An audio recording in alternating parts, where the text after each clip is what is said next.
Good day everyone! So ituturo ko sa inyo kung paano gamitin ang aming system na scholarship application and monitoring system in Pateros Technological College. So for the student POV, kailangan na muna nilang mag-sign up before logging in. So after pindutin yung sign up, i-fill outan lang yung first name, last name, student number, institutional email, and password. After mag-fill up, kindly press the sign up button and then proceed na sa login. After mag-sign up, ilagay lang yung credentials tulad ng institutional email and password and pwede nang pindutin ang login. After logging in, madadirect na kayo sa dashboard ng website. Meron siyang 5 tabs: Home, Announcement about Scholarship, How to Apply, and Track the Status.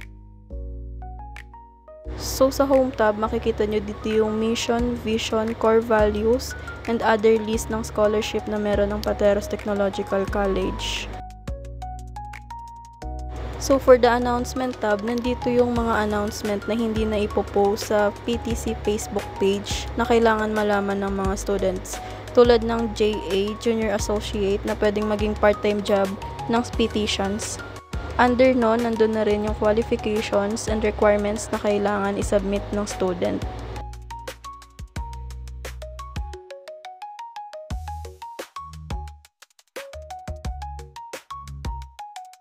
So for the announcement tab, nandito lahat ng list ng scholarship na pwedeng pag-applyan ng student, as well as the requirements and qualification of each scholarship.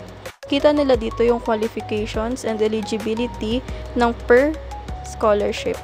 So, ang student ay meron lang 1 PDF file na kailangan ipasa na nagko-contain na ng lahat ng kanilang requirements.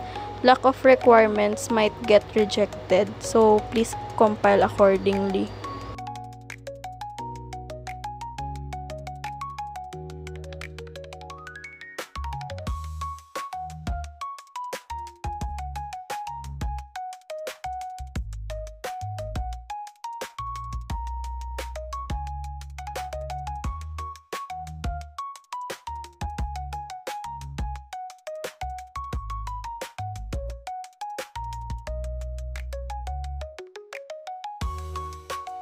So, let's proceed sa How to Apply tab. So, sa How to Apply tab, nandito lahat ng flow ng magiging application tulad ng application form, interview, and assigning and evaluation.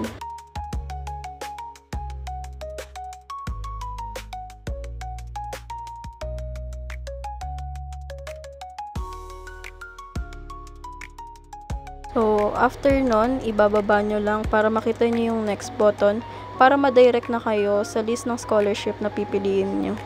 So, in this part, pipili na ang student ng scholarship na kanilang a-applyan.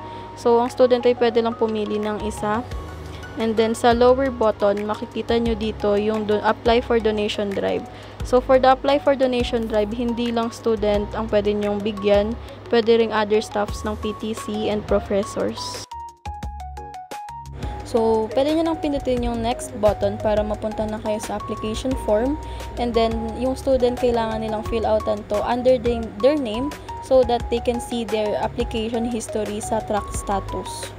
So, kailangan lang nilang fill outan lahat ng information na needed. And then, dun sa lower right, dito ipapasa yung 1 PDF file. Again, sa 1 PDF file, kailangan nandun na lahat ng requirements na kailangan per scholarship.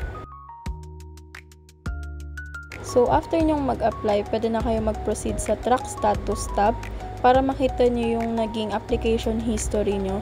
So, nandito lahat ng information na in-input nyo sa application form. So, after submitting the application form, makikita nyo dito na ang status ay processing kasi hindi pa siya natatrack ng admin. And after that, you are all set. So, please check the website time to time para sa magiging status ng inyong application and then pwede na mag-log out. Thank you so much for listening.